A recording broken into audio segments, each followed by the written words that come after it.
Question number 21। सिद्धों ने वर्णाक्रम व्यवस्था पर तीव्र प्रहार किया था। ठीक है। Question number 22। सिद्धों ने सुधा भाषा शैली पर रचनाएं की हैं। Question number 23। निर्गुण संतों की भाषा को उलटबासी जाता है। ठीक है। आगे चलते हैं। नाथ कवि। Question number 24। नाथ पंथ में गोरखनाथ को शिव का अवतार माना गया है। ठीक है। Question number 25। गोरखनाथ का सिद्धांत था ज्यों चोई पिंडे सोई ब्रह्मांड। इसका अर्थ है जो शरीर में है वही ब्रह्मांड में है। ठीक है। Question number 26। नाथों ने अपने काव्य में संध्या भाषा और उलटबांसी भाषा शैली का प्रयोग किया है। Question number 29। नाथों का निवास स्थान मध्य प्रदेश का पश्चिम भाग था। ठीक है। Question number 28। गोरखनाथ के गुरु मत्स्येंद्र नाथ थे। ठीक है। Question number 29। मत्स्येंद्र नाथ जलंधर के शिष्य थे। जलंधर के नाम पर ही जलंधर शहर का नाम पड़ा था। ठीक है। Question number next. गोरखनाथ का समय 10वीं शताब्दी राहुल संकृत्यान ने माना है। पृथ्वीराज के समकालीन थे, ये शुल्क ने माना है। और 10वीं सदी हजारी प्रसाद द्विवेदी जी ने माना है। आगे चलते हैं जैन कवि। Question number 36। जैन मत का प्रभाव राजस्थान, गुजरात, दक्षिणी भारत में था। Question number 32। जैन मत की रचनाएं हैं, दो प्रकार की हैं। एक, नाथ सिद्धों की तरह साधना सदाचार पर बल दिया गया। दूसरा, दोहों में रचित मुक्तक काव्य में रचना की गई। ठीक है। Question number 33। हेमचंद्र 12वीं सदी का, प्राकृतिक व्याकरण और मेरुतुंग 13वीं सदी का तथा प्रबंध चिंतामणि जैन रचनाओं से प्रभावित था। Question number 34।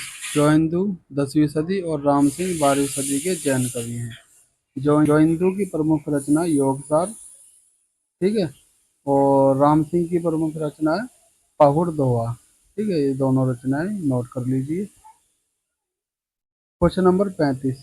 पौराणिक काव्य धारा में अपभ्रंश के महान कवि स्वयंभू आते हैं। स्वयंभू 8वीं सदी के प्रमुख कवि हैं। ठीक है। आगे चलते हैं। Question number 36। स्वयंभू का पौंचरऊ कड़वक वृद्ध शैली में लिखा हुआ है। Question number 37। पुष्पदत्त 10वीं सदी ने पुराण की रचना की थी। ठीक है। Question number 38। कनकामर मुनि, ये 11वीं सदी के कवि हैं। इन करकड़ चरित्र महत्वपूर्ण ग्रंथ है। ठीक है। Question number 39। भविष्यत काल धनपाल के द्वारा लिखा गया है। ये 10वीं सदी के कवि थे और ये इनकी प्रमुख रचना है। ये लोक कथा पर आधारित रचना है। ठीक है। Question number 40। प्राकृतिक पेंगलम, ये 14वीं सदी के कवि हैं। लक्ष्मीधर द्वारा संपादित है ये। यह विष्णु के अवतारों को छंद में प्रस्तुत करता है। ठीक है। Question number 41। श्रृंगार परक लौकिक काव्य, ये राहुल वेल 11वीं सदी की रचना है। इसके रचयिता हैं कवि रोड़ा। इसमें कवि ने रानियों के श्रृंगार का वर्णन किया है। ठीक है। दूसरी रचना है श्रृंगार रासक, ये अब्दुल रहमान जी के द्वारा लिखी गई है। आगे चलते हैं। Question number 42। हेमचंद्र के प्राकृतिक व्याकरण में वीर रस और श्रृंगार रस नीति विषयक के दोहे संकलित किए गए हैं। ठीक है। अब वीर गाथा काव्य 43। Question number 43। शुल्क ने आदिकाल की तृतीय प्रकरण को वीर गाथा काल कहा है। ठीक है। Question number 44।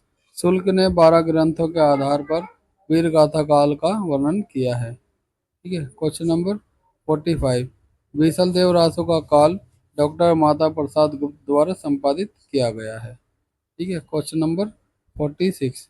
प्रमल रासो को आलाखंड के रूप में पहचाना जाता है। ठीक है। और ये आलाखंड जो है एक लोकगीत है। ठीक है। Question number 47। आदिकाल का सर्वाधिक प्रचलित छंद दोहा है। ठीक है। आगे चलते हैं। Question number 48।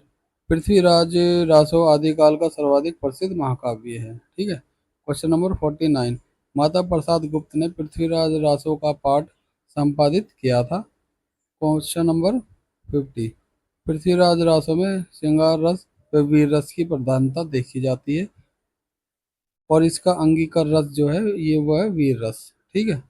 क्वेश्चन नंबर 51, चंद्रबरदई का प्रिय छंद छप्पे है। क्वेश्चन नंबर 52, कैमास बंद पृथ्वीराज रासो का एक खंड काव्य है।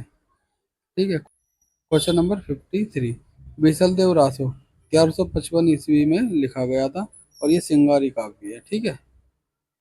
आगे चलते हैं।